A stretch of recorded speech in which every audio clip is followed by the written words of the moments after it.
Back to the vegan gastronomy kitchen here, Chef Jess here, and as you would have seen from the title, we are making a delicious vegan coffee cake today with you all. I've got one already made, so I'm going to give you a little bit of a sneak preview, or you may have seen it in the thumbnail, but I baked this one this morning. It's still a bit warm, so perfect to have with our morning tea today. So this is a very simple cake, fantastic to make at home or for your food service business. And of course, as everything we do here on Vegan Gastronomy, we are making it vegan, and I'm going to show you how to specifically replace eggs in this recipe with a very unique ingredient that's going to solve many of the issues that you come across with vegan baking. So let's get into it. I'm going to make sure I can see all you guys live, and if you're watching live, please say hello, tell me where you're from, and if you like coffee cake, what is your favorite type of coffee or tea cake, we call it in the Commonwealth nations. So there you go. All right, so we're just loading up live, guys, and you will see the link in the description. I have already put the recipe link in there for you to try this out. All right, I can see you. Cool. All right, guys, so let's get into it. So as I mentioned, we are using a special egg replacer for this recipe. So a coffee cake is basically a sponge cake, often with fruits or nuts or spices, that is like a lighter cake or like a snack cake, which is served for morning or afternoon tea with your coffee or your tea. So that's what we're doing today. It's a great kind of everyday recipe. It's great for families. It's great for when you have someone coming over for a cup of tea or coffee. So yeah, let's get into it. I'll bring you guys down here. So as I mentioned, we are working with a special egg replacer, which is called Panaceg. So I know what some of you guys are thinking, like, why would I use a special egg replacer when I can just get my local egg replacer from the grocery store, which is vegan? Well, interestingly, so if you look on the back of the packet, it will say something like cornstarch or tapioca. It will say some leavening agents, maybe potato starch, maybe a binder, so maybe like xanthan gum or chia seeds or something like that. So basically, these egg replacers resolve two functions of eggs, which is binding and leavening. They are important functions, but no, they're not the only functions of eggs. So eggs have 8 major functions, and that's where Panaceg comes into play. We sell this at the freefromthat.com website. Super easy. It's more of a professional approach to egg replacement because it replaces the 8 major functions of eggs. So I have a lot of chefs and small to medium food size businesses like to use this product because you will get a superior texture to your cake. You'll get a nice tight crumb, which is what we're looking for with this one here. It's a little bit crumbly. It's going to do the binding. It's going to do the leavening, but not only that, it's also going to foam. It's also going to retain moisture. It's going to emulsify, among other things. So it's going to do so many more jobs than, say, an egg replacer that we can buy from our local supermarket. So how do we prepare Panaceg? Well, it's super easy. In this particular recipe, we're replacing 3 eggs. So I've just measured out 15 grams, which will replace 3 eggs, and I'm mixing it with my water here. And I'm going to set that aside for about 15 minutes to hydrate. For this recipe, I have also put in some glucose syrup. Now this is optional, but it will help to retain, it just gives you a softer crumb. So whilst the Panaceg will also retain moisture, I find putting just a little bit of the glucose syrup makes that crumb even softer. It just kind of takes it to the next level. Oh, we've got someone watching live. Hello, TJ. How are you this morning? Now I'm just putting some vanilla extract or vanilla essence. Actually, this is an essence, so... Oh, no, is it an extract? I think it is an extract. It's got the real vanilla on there. So you can use whichever you like, or vanilla sugar. I'm just putting it in with my egg replacer here, just because it's just easier, you know, all your wet ingredients together. And as you can see, I'm just whisking all of that together. I'm going to set that aside for 15 minutes. Hello, I'm great, thank you, excellent.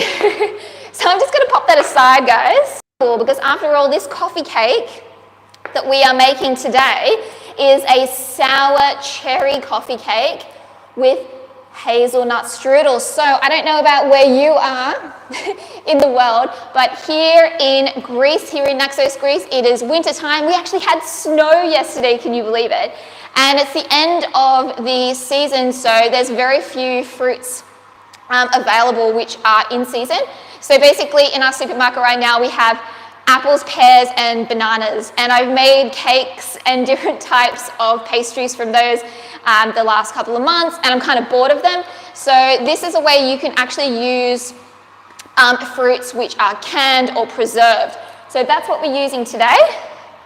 So wherever you are, you don't need to do a sour cherry, you can do peach or apricot or whatever. So I'm actually using, this is a local product here in Greece, which is a sour cherry, it's like preserved sour cherries, so they're just pitted sour cherries in syrup. So we're using that today. So we can still enjoy a variety of fruits even when they're out of season.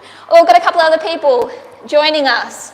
We've got Jojo, hi Jessica, nice to see you Jojo, thanks for joining us live.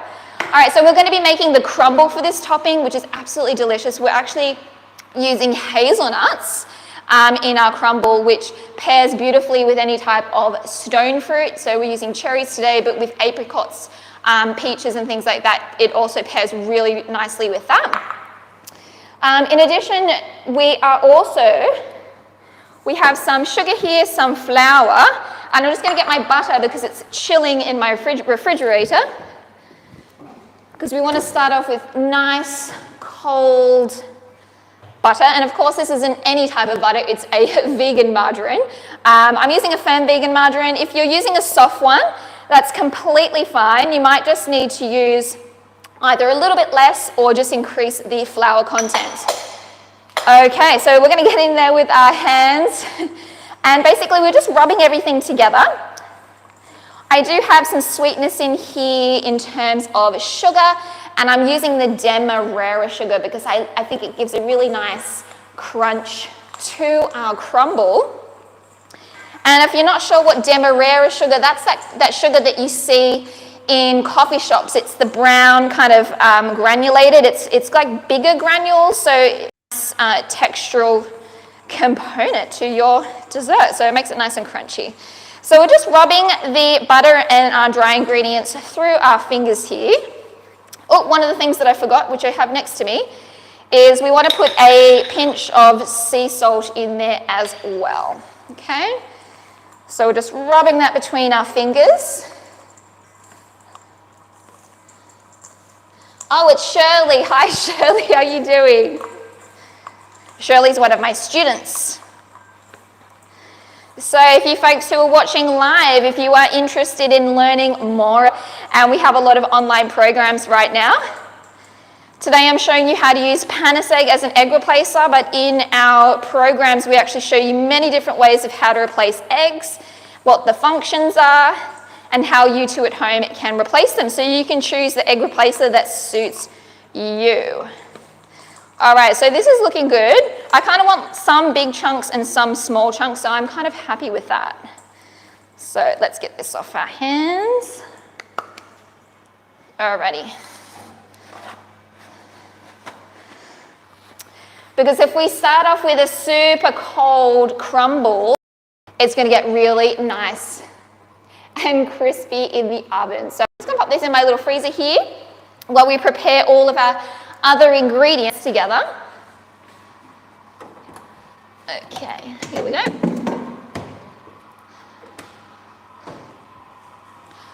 Alrighty, so just in your recipe it will say right now we want to grease and line or grease and flour our tray. So I have here, this is known as a quarter sheet pan or a quarter sheet cake tin. Anyway, that's the size in the US, but I have listed it in the recipe as well, exactly what the size is.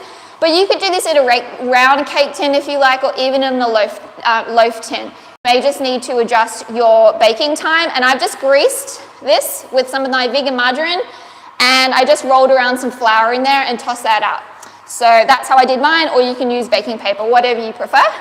And preheat your oven to 175, that's a bake setting.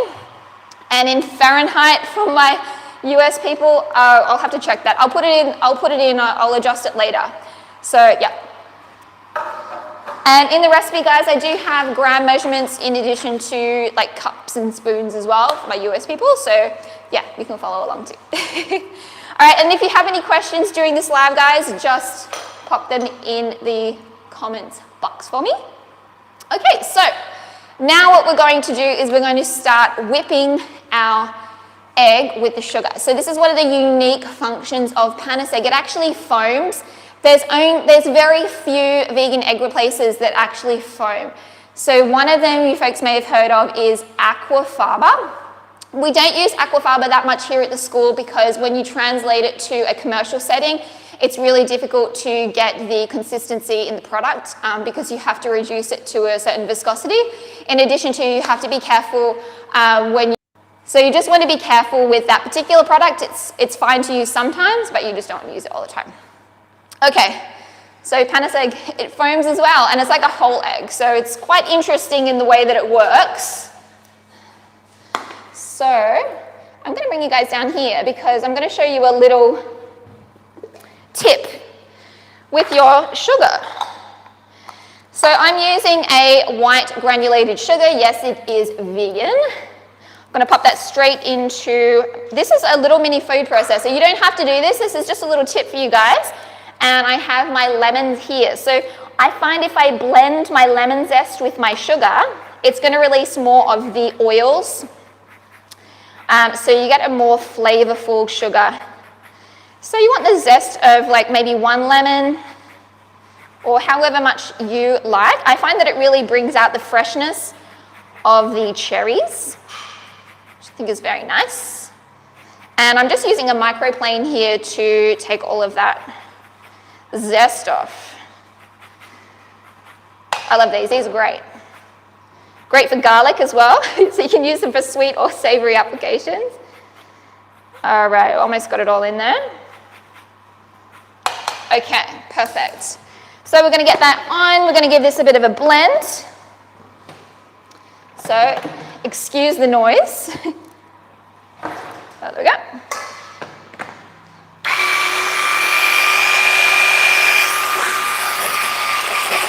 All right, just blending that up.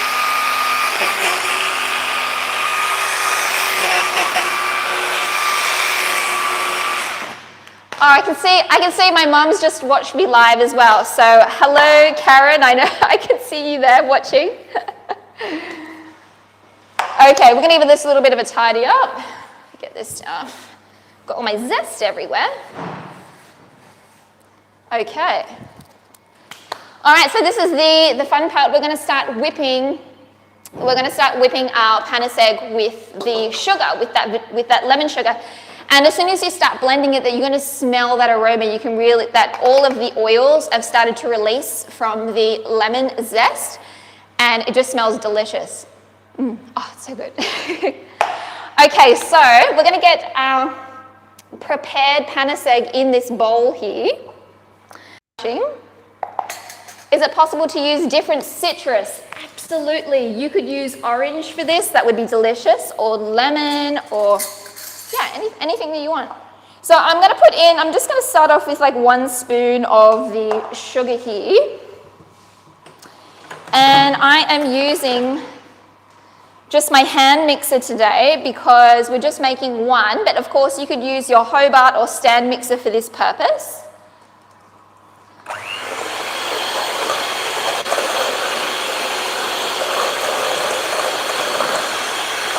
And we're just going to keep on mixing. And we're adding like 1 spoon of sugar at a time. And you will see that it will start foaming a little bit as well.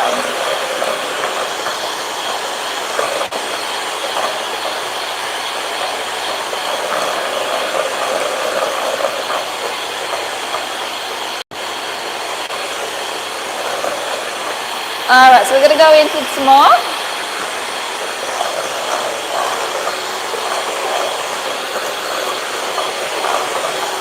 yeah guys, you can totally customize your coffee cake. Use any type of fruit that you want, any kind of canned fruit or frozen fruit. And then you can use any type of citrus or nuts that you like. So yeah, you can make a different coffee cake every week.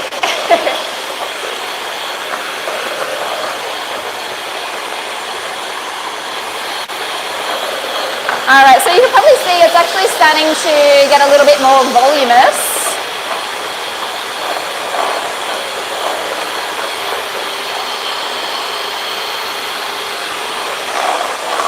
And what it's doing is creating lots of little air bubbles.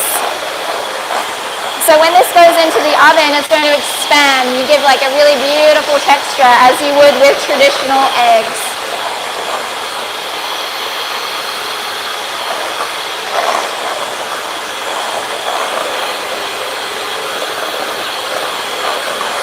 You see, it's getting nice and foamy. So if you've ever whipped whole eggs before, they don't like quadruple in size, but they like double in size. You can see it's getting nice and foamy here. All right, get the rest of our sugar in.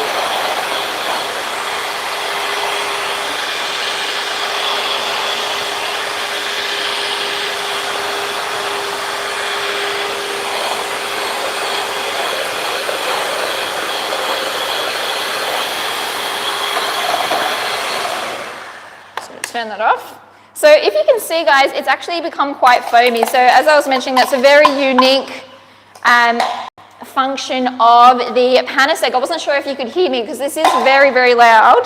So we're going to keep going. We're just going to get in the rest of this sugar, then we can go on to the next step.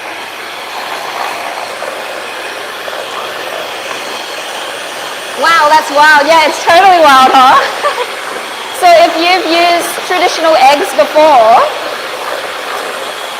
a whole egg will whip up and it becomes a little foamy. So this is going to do the same thing.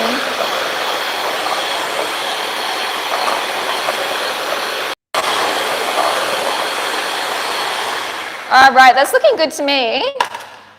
So you will notice that from when you start whipping it, it's going to kind of like double in its original size. So as I was mentioning, you get like, yeah, all the little air bubbles. So when they're in the oven, it rises and you get this beautiful crumb structure. Okay, so we're going to go in with some of our other ingredients now, guys. So I have some vegan yogurt here that I'm going to pop in. And I'm just going to give that a mix just by hand. Just kind of fold that in. And then we have some oil. So I am using just some vegetable oil, but you want to slowly stream this in while you are beating. So we're going to do that. So see, I'm just pouring in very slowly. And as I mentioned, one of the other functions of Panaceg is emulsification. So emulsification we often think of when we're making like a salad dressing or a mayonnaise, but it's also important in cakes as well because it's going to lead to a very good crumb texture, like a good texture to your cake. So emulsification is important as well, bringing all those fats and water components together in a homogeneous fashion.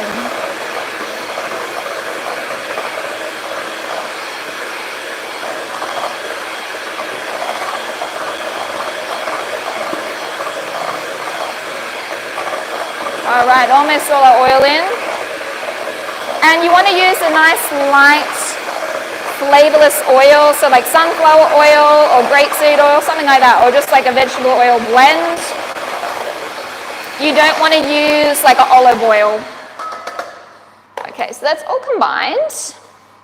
Now, next thing that I'm going to do is we're going to get our flour.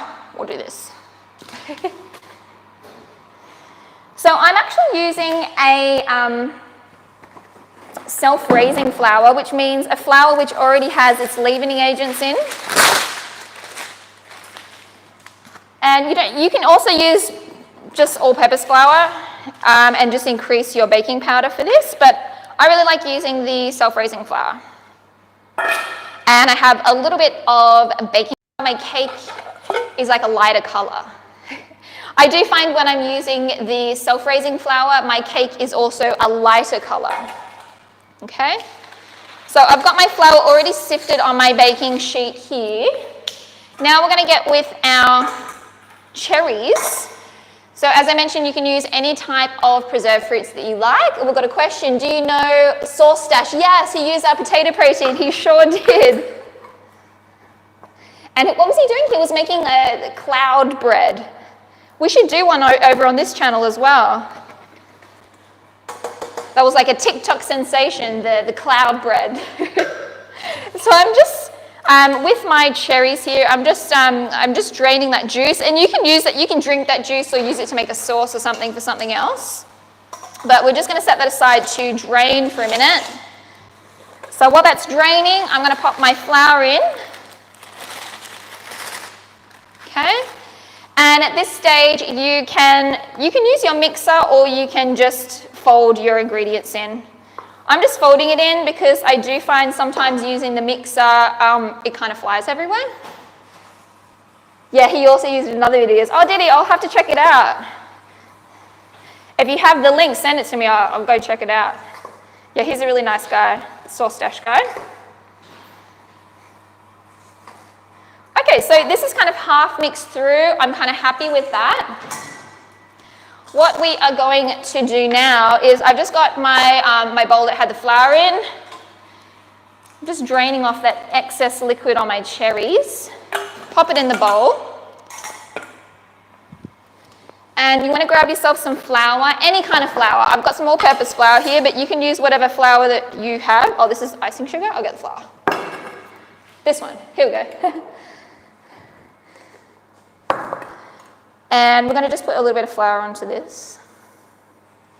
Don't worry if you put too much, it doesn't matter. And the purpose of putting flour on our cherries is so when we put the cherries in our cake batter, it's not going to bleed everywhere. So you get to see all the cherries individually. Okay? So you just want to mix through those cherries with the flour. Oops. Okay? So it's all coated. So when heat hits them and they start leaking, the flour is going to absorb that. For this recipe, use them when they're frozen and do the same thing.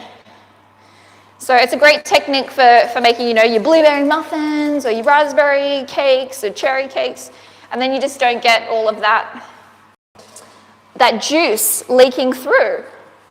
So a little pro tip for you guys. All right, so I'm going to put in, oh, the flag everywhere, 2/3 of my cherries in here. And I'm going to reserve a little bit here, so you can see, for the top. So we're just mixing that through. And we're just being kind of gentle. I'm just kind of folding it at the moment, this stage. And you can already see, like, it's not, the cherries are not, like, leaking juice everywhere. All right, we're going to save this paper for something else. And I have my baking sheet here. All right, I'm going to get this in.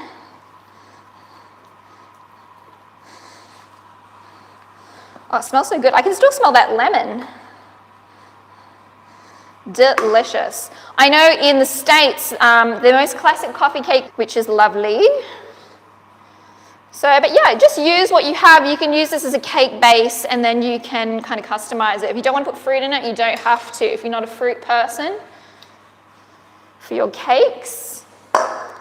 So we're just going to smooth this out. And you might be thinking just like, this cake is so thin, like it's not going to get that thick. But actually, remember, because when we were whipping that Panaceg, we're putting lots of air in it. We're also using the self-raising flour. So we're going to get a beautiful texture to our sponge cake. So don't worry if you think it's going to be a bit too thin. It's going to be perfect. So tell me, folks online, what are your favorite types of cakes to eat with your tea and coffee when you have your tea or coffee? Did you have a special kind of cake from your culture or your country that you would have. I know back in Australia, we're very much the banana bread culture. We have banana bread with our tea and our coffee, or scones is another one. I remember my mum used to always make apple cake or apple muffins. All right, so that's done. We're going to get our crumble out of the freezer, which has been firming up nicely. Oh, it's very cold. Excellent. So we have our crumble here. I'm going to put the rest of my cherries in there, and we're going to mix that together. So then you get a mixture of like the cherries and the crumble on the top. So it's quite a quick, dessert to make. You can make this in really large quantities just using, your Hobart or your stand mixer, of using the Panaceg egg replacer, because it has a freeze-thaw stability designed into its makeup. So there you go. All right, so guys, we're going to get this into the oven. So for your traditional home oven, it will take about 30 to 35 minutes. If you're using a commercial oven with like a low fan, 20% humidity, it takes about 25 minutes, so it's a little bit less. And yeah, so I'm going to pop that into the oven, but we're going to slice up the one that I made earlier so you can have a look at the crumb structure of it, okay? So let's get that out so we can take a look together. So, da-da! So that was our cake. And I'm just going to put a little bit of icing sugar on it. Here we go. So, I think it's quite nice. It looks like snow. As I mentioned, it was snowing yesterday here in Naxos, which is quite rare. And my first time seeing snowfall. So it was a pretty special day. Okay, lovely. So that's with icing sugar on. Eyes down, have a look at it. All right, so I think we can cut this. We'll cut it in half and then cut it in half again. So it makes like 8 portions. Or you could even do it smaller. I'm going to do some, will we do it smaller? Yeah, well, let's do it smaller because it is kind of like a snack cake. So you get 12 portions out of it. Get my...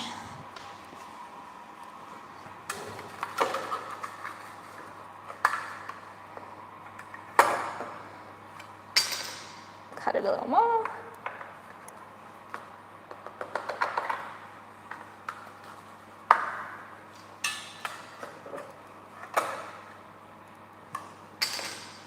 Just caught a little bit on the edge there. It's always the first piece, isn't it? So there you go. I'll take a photo, put it up on our Instagram so you can get a better picture of the crumb structure there, guys. So I know it's a little bit hard on the live, but let's get some of this on a plate. You can have this for our morning tea.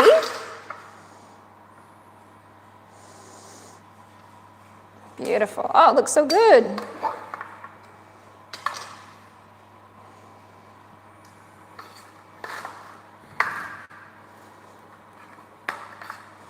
It's still a little bit warm too, which is so nice. Okay. Bring you guys back up here. All right. So we have our beautiful coffee cake with cherries.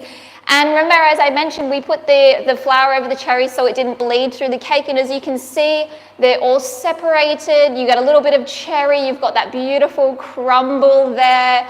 And that crumb structure just looks to die for. It's really nice and tight. You have a nice crumb. It's not going to be doughy in your mouth like a lot of the vegan egg replacers that are out there. So I do highly recommend giving Panaceg a try, especially if you want to take your vegan baking to the next level. Don't forget to subscribe to this channel, and if you want to learn more about vegan baking, egg replacement, or savory cuisine, come join us here in the kitchen for our school trainings. So we do the vegan cuisine, vegan cheese, vegan baking, and vegan pastry. So I hope you enjoyed this video, guys. I'm going to enjoy my coffee here and my cake, and I'll see you next week, same time, same place, and make something special with you together. And if you have any suggestions of what you want me to create vegan here in the kitchen, just pop them in the comments. I love to hear your ideas, and it really inspires me to create some exciting things with you every week. Okay, I will see you soon. Bye.